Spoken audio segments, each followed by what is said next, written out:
बिस्मिल्लाहिर्रहमानिर्रहीम और अस्सलाम वालेकुम।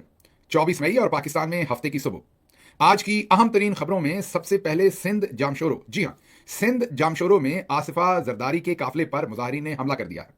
आपको पता है कि पाकिस्तान की किस्मत में एक फील्ड मार्शल नहीं है, अगर एक हो तो काम चल जाए, क्योंकि एक फील्ड मार्शल के नाज नखरे प्रोटोकॉल तो पाकिस्तानी 25 करोड़ पाकिस्तानी हैं, किसी ना किसी तरह से पूरे कर ही लेंगे। लेकिन मसला तो यहाँ ये है कि हर सूबे में, हर डिस्ट्रिक्ट में जहां जिसका जोर चलता है वो अपने आप को फील्ड मार्शल से कम नहीं समझता। मरियम साहबा को देख लें, उनके भाइयों को देख लें, उनके कजन्स को देख लें, पूरे टब्बर को देख लें, तो हर शख्स अपने ताई फील्ड मार्शल है। सिंध में यही हाल जो है वो जरदारी खानदान ने कर रखा है। बिलावल जरदारी की सिक्योरिटी देखें तो उसके पीछे अब आसिफा जरदारी को फुल सिक्योरिटी देने के लिए उन्हें खातून अव्वल डिक्लेयर किया हुआ है। जी हाँ, वो आपकी हमारी पाकिस्तान की ऑफिशियल खातून अव्वल हैं, क्योंकि जरदारी साहब की बेगम तो हयात नहीं है, तो उन्होंने, अल्लाह उनके दर्जात बुलंद करे, बेनजीर भुट्टो साहबा के, उनकी बेटी को उन्होंने खातून अव्वल डिक्लेयर किया हुआ है। मकसद उसका यही है कि उन्हें प्रोटोकॉल मिले। जिस तरीके से फील्ड मार्शल साहब ने अपने आप को 5वां सितारा लगाया है कि उन्हें भी प्रोटोकॉल और उन्हें भी लामतनाही इख्तियारात हों और वो अब अन्नदाता बन जाए, मतलब कि अब वो चीफ एग्जीक्यूटिव बन गए हैं पाकिस्तान के, वो अब सुप्रीम कमांडर खुद ही बन गए हैं। बाकी जरदारी साहब, शहबाज शरीफ और दूसरे तमाम लोग तो अब उनके बेचारे काम शाम करने वाले अर्दली शर्दली बनकर रह गए। अब किस्सा ये है कि सिंध में एहतजाज हो रहा था जामशोरो में, और एहतजाज उसी चीज़ पे जो नहरों का पानी उनका लूटा जा रहा है उसके ऊपर मुजाहिरीन एहतजाज कर रहे थे। सिंध के लोगों के अंदर बहुत ही ज़्यादा तशवीश है, बिफरे हुए हैं, पीपल्स पार्टी से बहुत नाला है, और उसका आज खसूसी इजहार जो है वो देखने को मिला है जामशोरो के अंदर, जहां पर उन्होंने किया तो पथराव ही, कोई ऐसा हमला नहीं उन्होंने कर दिया कि वो गोली चला दी। बहरहाल पथराव भी नहीं करना चाहिए, खातून है, आई अंडरस्टैंड, लेकिन उसके बाद जो उनके साथ सलूक किया जा रहा है वहां पर पुलिस जो है वो डिप्यूट कर दी गई है हैवी जो है नंबर्स के अंदर, और लाठीचार्ज हुआ है। 60 के करीब लोगों के ऊपर मुकदमात दिए गए हैं, बहुत ही ज्यादा लोगों को वहां पर गिरफ्तार किया गया है। एक मारधाड़ चल रही है इस टाइम, लोग गिरफ्तारियां दे रहे हैं, रेजिस्ट कर रहे हैं। अब देखते हैं ये सारा मामला किस तरफ चलता है, क्योंकि सिंध में पहले ही तशवीश है, इस्तराब है, गुस्सा है, गम है, जो बिलावल जरदारी और उनके वालिद आसिफ जरदारी ने उनके साथ किया कि पहले जनरल्स के साथ बैठ के 6 नहरों का सौदा कर दिया और बाद में अवाम में जाके कहा कि हमें नहरें कबूल नहीं है। अवाम इस पर बहुत ज्यादा नाला है, और इसी सिलसिले में आज ये एहतजाज हो रहा था। जो फुटेज आप देख रहे हैं इसमें कुछ तो उनके प्रोटोकॉल की फुटेज है, कुछ पुलिस की फुटेज है। आप इससे अंदाजा लगा सकते हैं कि हर जगह हमारे पास कितने फील्ड मार्शल हैं। एक तो बड़े फील्ड मार्शल साहब हैं जो अंदाता है पूरे पाकिस्तान के, लेकिन जगह जगह हमारा फील्ड मार्शल्स के साथ लेना देना है। अब इतलात ये आ रही हैं कि पीपल्स पार्टी ने अपने एमएनएस को, ये सोशल मीडिया पे इतलात है, ये जरूरी नहीं है कि ये इतलात दुरुस्त हो, ये जो आखिरी वाला मैं हिस्सा रख रहा हूँ खबर का, वो ये है कि अब पीपल्स पार्टी ने गालिबन अपने मेंबरान असम्बली को फिलहाल अंदरूने सिंध का दौरा करने से रोका है, क्योंकि वहां पर जितना इस्तराब है आवाम में, जितनी आवाम उठ खड़ी हुई है, हो सकता है वहां कोई हादसा ना हो जाए। हम भी यही मशवरा देंगे कि थोड़ी देर इस मामले को ठंडे होने दिया जाए और लोगों के मुतालबात को सुना जाए, उनके मुतालबात को हल किया जाए। सिंध के आवाम से भी मेरी गुजारिश है कि आपको भी इस सारे सिस्टम से जान छुड़वानी पड़ेगी। भुट्टो के नाम पर आपने बहुत दहाइयों तक वोट दिया और आपको बदले में लूटा गया। अब वक्त है कि आप भी अपने फैसलों को तब्दील करें और पाकिस्तान की उस आप साइड पर खड़े हो जहां दूसरे मुल्क की सारी आवाम खड़ी है, ताकि एक जो है वो डिफरेंट पाकिस्तान, मुख्तलिफ पाकिस्तान जो है वो आपके लिए भी बने। आपको अभी भी 100 साल पीछे वाली जिंदगी में रखा हुआ है, और आज भी उसका मजारा यह है कि पथराव हुआ था। अगर वाकई आपके लीडर होते, मैं ये नहीं कह रहा पथराव करना अच्छी बात है, मैं उसको उसकी मजम्मत ही करता हूं, क्योंकि बच्ची है, खातून है, पथराव नहीं करना चाहिए था, लेकिन अगर हो भी गया तो ग्रेस इसी में है कि वो आपके लीडर हैं, इस चीज को इग्नोर करने की बजाय पर्चे दर्ज हुए हैं, गिरफ्तारियां हैं, लाठीचार्ज है। ये जाहिर है कोई बहुत ही टेस्टफुल और ग्रेसफुल चीज नहीं है एक पॉलिटिकल पार्टी की तरफ से, लेकिन हो भी कैसे? आसिफा जरदारी साहबा को जितवाने के लिए जो 8 फरवरी का इलेक्शन था, उसमें याद कीजिए कि जो 8 फरवरी के बाद गालिबन उनका इलेक्शन हुआ था, वो जो इलेक्शन था उसमें जो मुखालिफ उम्मीदवार था उसको अगवा कर लिया था, जबरदस्ती उससे पेपर विड्रॉ करवाए थे। उसके बाद उसने जैसे ही उसको छोड़ा अगवा से, अगवा बराए बयान था वो भी, तो उसने कहा कि मैं इलेक्शन लड़ना चाहता हूं, मैं विड्रॉ नहीं करना चाहता। लेकिन इलेक्शन कमीशन ने नोटिफिकेशन किया कि मुकाबले में कोई उम्मीदवार है ही नहीं, और आसिफा जरदारी बगैर मुकाबला किए जीत के इलेक्शन, पहला इलेक्शन उन्होंने लड़ा, पहला इलेक्शन जीता, जीत कर वो असेंबली में पहुंच गई। और उन्हें याद ताज़ा की अपने नाना की, जुल्फकार अली भुट्टो, जिन्होंने जब उनकी हुकूमत गिराई गई उससे पहले जो इलेक्शन हुआ उसमें उन्होंने भी इसी तरीके से अपने मुखालफिन को अगवा करके जबरदस्ती इलेक्शन जीता था। तो ये कोई नया काम नहीं है, नस्ल दर नस्ल काम चल रहा है, और जब इनसे जोर चलाया जाता है ये दरेग नहीं करते, उस जोर को भरपूर तरीके से चलाते हैं।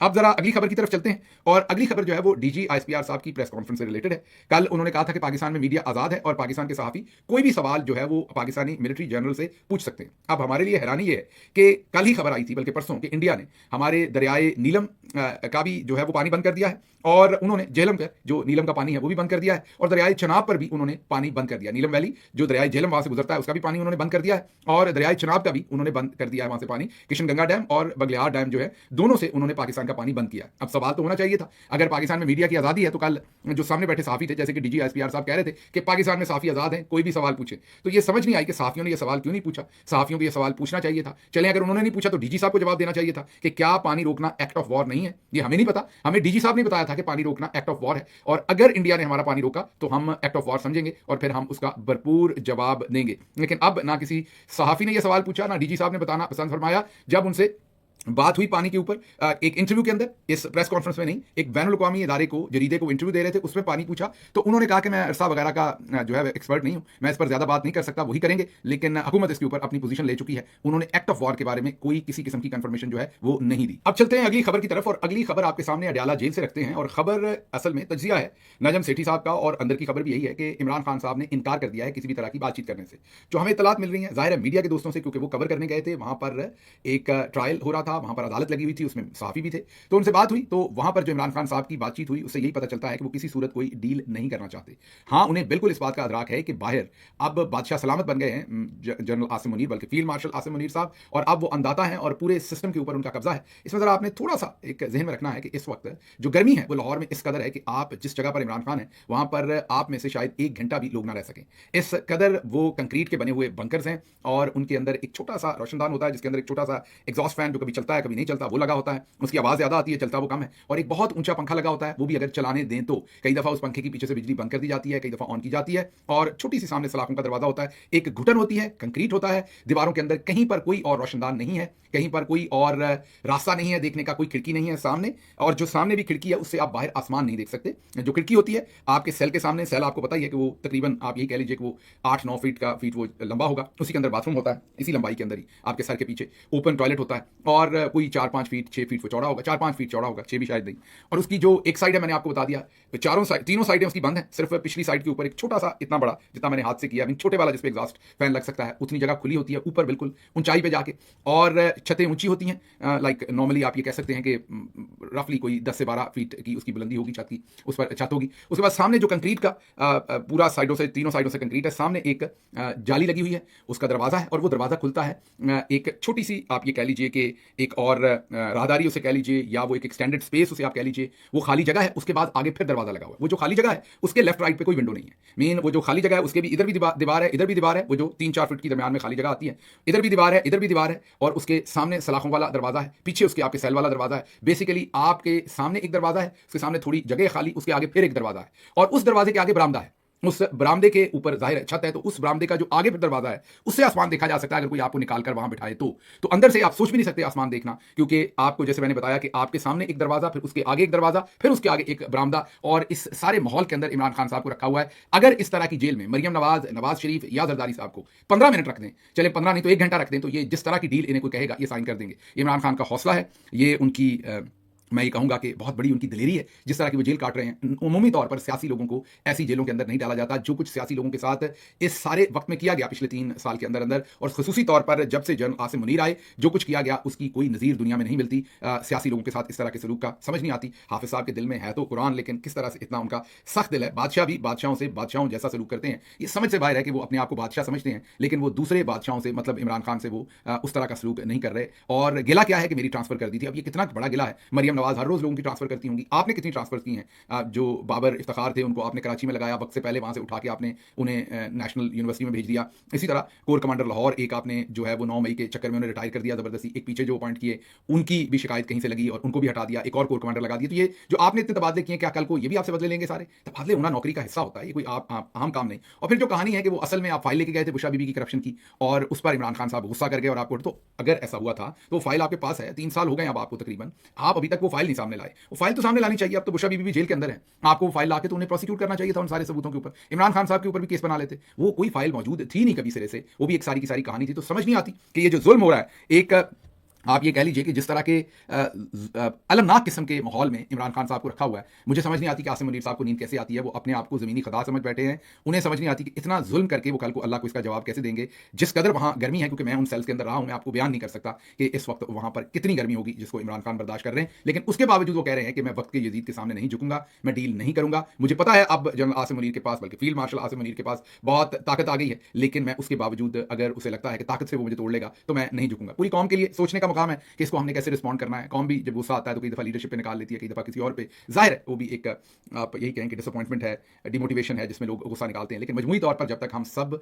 बाहर निकलने का नहीं सोचेंगे बड़ी तादाद में, क्योंकि जब हम बाहर निकलते हैं तो अब तो खैर ये सरों में गोलियां भी मारते हैं, वो भी एक उन्होंने माइलस्टोन अबूर किया हुआ है। लोग भी बेचारे क्या करें, वो एहतजाज करना चाहते हैं लेकिन सरों में गोलियां तो नहीं खाना चाहते। उनको तो नहीं पता कि अपने ही मुल्क की जो सिक्योरिटी के इदारे हैं वो उन्हीं को गोलियां मार देंगे। तो इसलिए एक डिफिकल्ट सिचुएशन है, लेकिन जिस उम्मीद पर इमरान खान जेल काट रहे हैं उसी उम्मीद पर आपको भी इस मूवमेंट के साथ जुड़े रहना पड़ेगा। अगर इस वक्त किसी को सबसे ज्यादा नाउमीद होना चाहिए दुनियावी हिसाब से देख के, तो वो तो इमरान खान साहब को होना चाहिए। उन्हें फौरन डील साइन कर लेनी चाहिए अगर उनका अल्लाह पर ईमान ना हो। उनका इतना सख्त ईमान है और उन्हें पता है कि अल्लाह की जात कहीं ना कहीं से इस सारी कुर्बानी को रिवॉर्ड करेगी। तो जिस डिटर्मिनेशन के साथ इमरान खान इतनी सख्त जेल काट रहे हैं, आपको भी उसी डिटर्मिनेशन के साथ उनके साथ बाहर मुस्तकिल मिजाजी के साथ खड़े होना पड़ेगा। आपको भी आवाज उसी तरीके से उठानी पड़ेगी। आपको अपने आप से पूछना पड़ेगा कि क्या आप उसी तरीके से इमरान खान के साथ खड़े हैं जैसे वो आपके साथ खड़े हैं। अगली खबर आपके सामने बरतानिया से रखते हैं, जहां पर पाकिस्तानियों ने रिकॉर्ड कायम कर दिया है। बरतानिया में जो सियासी पनाह है, असाइलम लेने वाले पाकिस्तानी हैं, वो इस वक्त पूरी दुनिया को क्रॉस कर गए। 11,046 एप्लीकेशंस पिछले साल में पाकिस्तानियों ने दी हैं।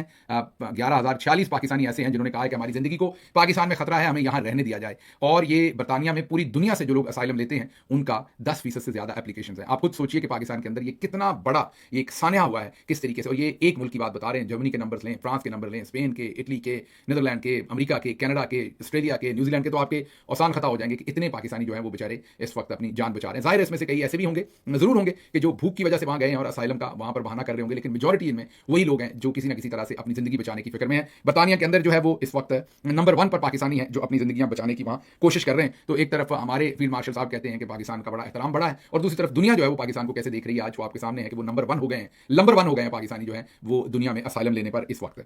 अच्छा जी, अगली खबर आपके सामने जो है वो अमेरिका से रखनी है, जहां पर सदर ट्रंप जो है वो लगातार जो उनकी मनूवरिंग है वो कर रहे हैं इकोनॉमिक फ्रंट के ऊपर। अब उन्होंने एप्पल कंपनी है, आप सब आईफोन इस्तेमाल करते हैं, तो जो एप्पल कंपनी है उसके सीईओ को उन्होंने ये कहा है कि आप अगर अमेरिका के अंदर ये फोन नहीं बनाएंगे, आईफोन नहीं बनेगा, तो फिर 25% ड्यूटी लगेगी। मतलब जो $1,000 का फोन होगा वो रफली आप समझ लीजिए वो $1,300 के करीब जो है वो पहुंच जाएगा टैक्स वैक्स डाल के। तो उनका कहना यह है कि 25% अजाफी ड्यूटी जो है वो आप पर लगेगी। अब एप्पल के लिए ये बहुत ही दुश्वार बात है, ये कोई छोटी खबर उनके लिए नहीं है, इससे पूरी स्टॉक मार्केट हिल के रह गई है। इसके साथ साथ उन्होंने जो यूरोपीय यूनियन है उनको भी उन्होंने कहा है कि आप पर भी 50% टैरिफ लगाऊंगा। ट्रंप फिर सीधे हो गए हैं। ये वजह सिर्फ ये है कि वो इन सबको डरा धमकाकर इनसे बेहतर डील्स लेना चाहते हैं। द बिजनेसमैन वो स्टिक एंड कैरेट यूज कर रहे हैं। इसीलिए आपने देखा है कि हर मौके पर वो पाकिस्तान और इंडिया का जिक्र करते हैं, पाकिस्तान और इंडिया का जिक्र करते हैं, बराबर पर करते हैं। बहुत सारे लोग इस पर भी सोच रहे हैं कि इतना प्यार पाकिस्तान पर, असल में प्यार पाकिस्तान पर नहीं है, ये असल में वो सुनाते हैं, इंडिया को झंझोड़ते हैं कि मुझे अच्छी डील दो, जो ट्रेड की डील हो रही है। जैसे ही वो डील हो गई आप देखेंगे कि ट्रंप का जो इतना प्यार उन्हें पाकिस्तान पर आया हुआ है वो जरा कम हो जाएगा। ये मामला भी आपकी नजर होगा।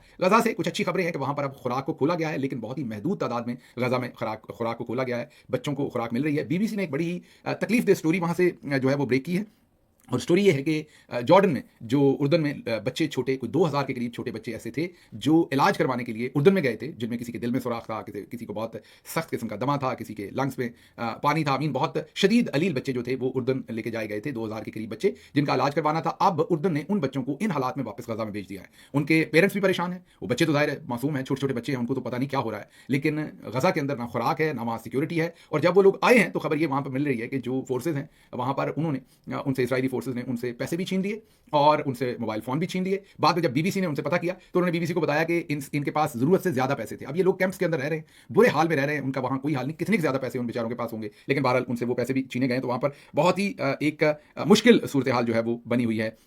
जो वहां पर मासूम बच्चे हैं, उनके घर वाले, उर्दन के भी इस फैसले की समझ नहीं आई कि अगर वो छोटे बच्चे जब तक कम से कम वहां पर जंग के हालात ठीक नहीं होते, अगर वो उर्दन में रह लेते तो इसमें कौन सी ऐसी क्यामत आ जानी थी। लेकिन उन्होंने भी ये फैसला उजलत में किया और कहा कि ये बच्चे सिर्फ यहाँ इलाज करवाने आए थे, इनका इलाज हो गया, अब इनको हम वापस भेज रहे हैं। भारत अगली खबर आपके सामने नई दिल्ली से रखते हैं। नई दिल्ली जो है वो ये कह रही है कि अब हमने फैटफ को कांटेक्ट करना है, पाकिस्तान का नाम ग्रे लिस्ट में डलवाना है। जैसे ही आपका नाम ग्रे लिस्ट में डलता है आपके ऊपर पाबंदियां लग जाती हैं, फाइनेंशियल इंप्लीकेशंस शुरू हो जाती हैं, आपको हायर इंटरेस्ट रेट पे कर्जे मिलते हैं, कई तो कर्जे देते नहीं हैं, बैंकिंग सेक्टर के ऊपर पाबंदियां, आपके बिजनेसेस के ऊपर पाबंदियां, आपके लिए जो fiscal space, economic space, financial space जो है वो बहुत ही टाइट हो जाती है मुल्क के लिए और बहुत ही बड़े चैलेंजेस का सामना करना पड़ता है। जब हमें हुकूमत मिली थी इमरान खान साहब को तो नवाज शरीफ साहब ये काम करवा के गए थे, पहले ग्रे लिस्ट में नाम डलवा के गए थे। बहुत ही एफर्ट के बाद 2022 में हमारी हुकूमत जाने से पहले ही फैटफ ने यह फैसला कर दिया था कि पाकिस्तान को ग्रे लिस्ट से निकाल दिया जाएगा। उसके बाद ग्रे लिस्ट से निकाल दिया गया और अब इंडिया दोबारा कह रहा है कि हमने ग्रे लिस्ट में डालना है। देखते हैं इस चीज को कैसे रिस्पॉन्ड करते हैं। आखिरी खबर जो मैंने आपके सामने रखनी है वो शुमाली इलाका जात से। ये बहुत इंपॉर्टेंट खबर है, ये आपने बहुत गौर से सुननी है। शुमाली इलाका जात में जब हमारे लोग सैर तफरी के लिए जाते हैं तो उनके लिए ये बहुत इंपॉर्टेंट खबर है। गुजरात के 4 नौजवान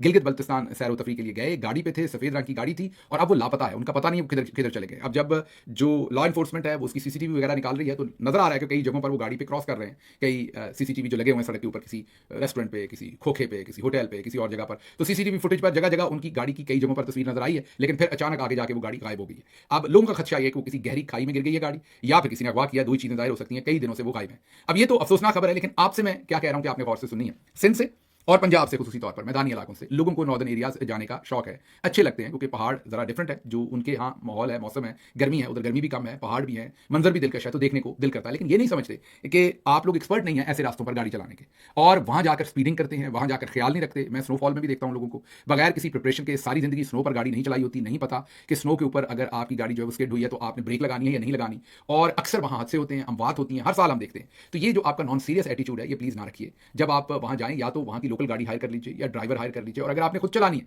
तो फिर बहुत मोहतात गाड़ी चलाइए। इसमें कोई माचो मैन बनने की या वुमेन बनने की जरूरत नहीं है, इसमें कोई बढ़ाई की बात नहीं। काम आपने किया नहीं तो आपको कैसे आएगा? फॉर एग्जाम्पल आपने जिंदगी में स्विमिंग नहीं की, को उठा के आपको स्विमिंग पूल में या समंदर में फेंक दे तो आप डूबेंगे ही ना। इसी तरीके से अगर आपने पहाड़ों में ड्राइव नहीं की तो उसके कुछ कायदे कानून है, ऊपर जाने वाले के लिए, नीचे आने वाले के लिए, किसने रुकना है, कैसे अपनी लेन के अंदर रहना है, कहां पर कितनी स्पीड रखनी है, अगर सड़क ठीक लग रही है तो अचानक मोड़ आ सकता है। वहां के लोगों को ये सारी ट्रेनिंग है, आपको नहीं है। कितना आपने बाहर निकाल कर गाड़ी चलानी है, कैसे ओवरटेक करना है, किस गाड़ी को कितना ओवरटेक करना है या नहीं करना। तो ये खुदारा जब आप जाते हैं तो वहां पर थोड़ी सी एहतियात बरता कीजिए, वो आपके इलाकों से डिफरेंट है, वहां ड्राइविंग स्किल्स डिफरेंट चाहिए, उस तरह से वहां पर एक्ट किया कीजिए। मुझे यहां से इजाजत दीजिए। अल्लाह आपका हामी नासिर हो। पाकिस्तान जिंदाबाद।